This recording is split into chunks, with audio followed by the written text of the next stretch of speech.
कोई detailed order नहीं आया है। एक सिर्फ सिंगल लाइन ऑर्डर आया है अभी तक कि विनेश जी की अपील को डिसमिस कर दिया गया। डिटेल्ड ऑर्डर आएगा उससे टाइम चालू होता है, अभी टाइम नहीं चालू होता है। जब डिटेल्ड ऑर्डर आएगा उससे टाइम चालू होएगा और उसके बाद हमारे पास 30 दिन है अपील फाइल करने। नहीं जी, अभी कोई डिटेल्ड ऑर्डर नहीं आया है। एक सिर्फ सिंगल लाइन ऑर्डर आया है अभी तक कि विनेश जी की अपील को डिसमिस कर दिया गया। उसके में कोई रीजन नहीं दिया है अभी तक उन्होंने कि किस लिए डिसमिस किया है, इतना टाइम क्यों लगा, ये सब कुछ नहीं बताया उन्होंने। तैयार तो कोई भी नहीं होता है ऐसी चीज के लिए बट ये जरूर है कि 16 तारीख आउटर लिमिट थी, उसके पहले कोई भी डेट पे आ सकता था, ये हमें पता था। तो ऐसा नहीं है कि हमें ये नहीं पता था कि कोई भी डेट पे नहीं आ सकता। बट हैरानी और निराशा दोनों हुई कि कल शाम को ऑर्डर आया और अपील डिसमिस कर दी। उम्मीद है कि डिटेल ऑर्डर 10 से 15 दिनों में आ जाएगा।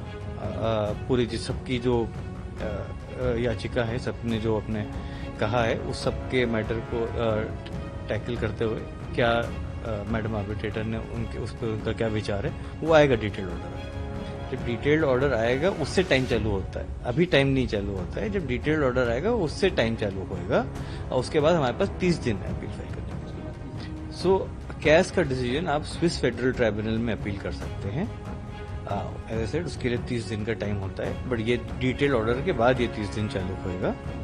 एंड सालवे सर हमारे साथ हैं, वो गाइड करेंगे हमें एंड हम उनके साथ बैठ के अपील बनाएंगे और फाइल करेंगे।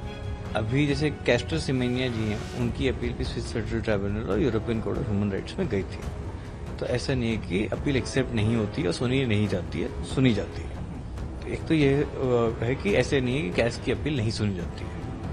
दूसरा ये है कि एक अमेरिकन एथलीट है जिम थॉर्प जी, उनको भी बहुत सालों पहले कोई एमेचर रूल की वजह से उनका गोल्ड मेडल छीन लिया गया था, डिस्क्वालीफाई कर दिया था।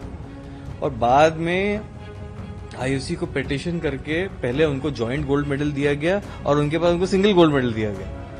तो ऐसा नहीं है कि बाद में अगर कोई ऑर्डर आता है तो आईओसी के पास पावर है ऐसा करने के लिए।